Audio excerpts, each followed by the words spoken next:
Je suis Camille Moreau, je suis docteur en philosophie et bienvenue dans l'ABC des roses, l'abécédaire des roses qui déshabille le langage.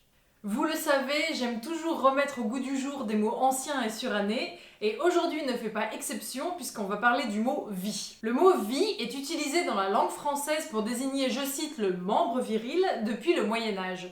Il a connu son heure de gloire dans la littérature du XVIIIe siècle, qui l'utilise très largement pour son homophonie et pour faire des jeux de mots.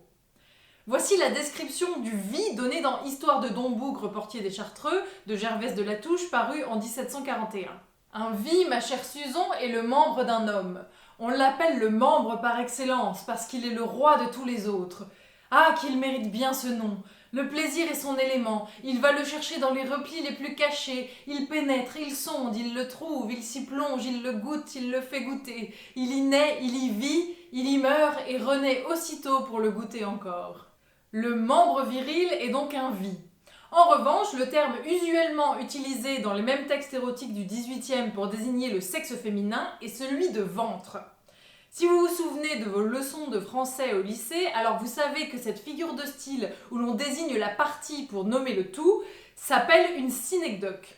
Et l'utilisation fréquente de cette synecdoque pour désigner le sexe féminin est assez parlante de la manière dont il est vu par les lettrés de l'époque.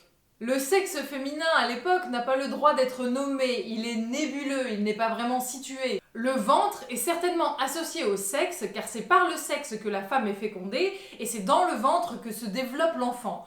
Par la même analogie, le vie est celui qui donne la vie. Mais il pourrait s'agir là d'une fausse étymologie car apparemment le mot vie viendrait du latin vectis qui signifie levier, barre. On comprend très bien l'analogie formelle entre un levier et le pénis en érection. Cependant, l'usage du mot est associé à ces homophones, c'est-à-dire que la sonorité est certainement due au fait que vie est associé à la fois à vivre et à voir. Aussi, grâce à cette homophonie, je trouve le mot vie plutôt réjouissant. Et je suis également contente que l'on n'utilise plus vraiment le mot ventre pour désigner le sexe féminin. Reste à trouver un équivalent à vie pour désigner la vulve qui permette autant de jeux de mots et de poésie. Et vous, apprenti érotologue, vous en pensez quoi ?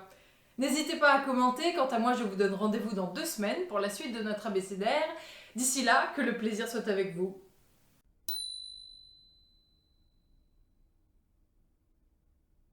Et vous, apprenti érotologue, vous en pensez quoi ?